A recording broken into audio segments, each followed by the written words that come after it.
Let's consider this quadratic equation. Can you find the solutions of this quadratic equation?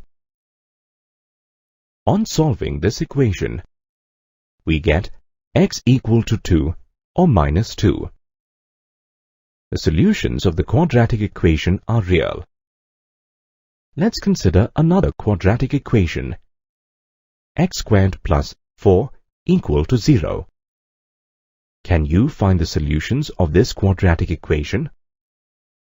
On solving this quadratic equation, we get x equal to plus or minus the square root of minus 4.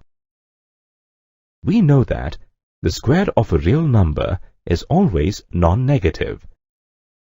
This implies that the solutions of the quadratic equation are not real. Therefore, to find the solutions, we need to extend the real number system to a larger number system. Let's write the square root of minus 4 as the square root of 4 multiplied by the square root of minus 1. A number whose square is negative is called an imaginary number. Let's denote the square root of minus 1 by the letter I. That is, I squared equal to minus 1. Therefore, the solutions of the quadratic equation are plus or minus 2i. Remember not to confuse I with a variable. These numbers are called complex numbers. The solution of the quadratic equation ax squared plus bx plus c equal to 0, where the discriminant d is negative, is not possible in the system of real numbers.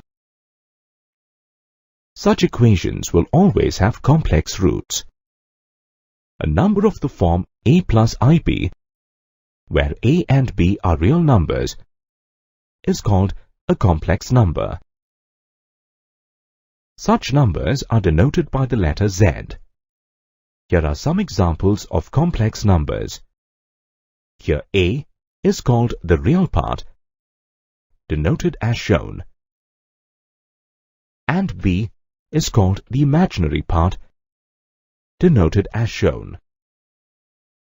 In z equal to 3 plus 2i, 3 is the real part and 2 is the imaginary part. If the imaginary part of a complex number is 0, then the number is called a purely real number. For example, z is equal to 5 plus 0i. If the real part of a complex number is 0, then the number is called a purely imaginary number. For example, 0 plus 7i, which is equal to 7i.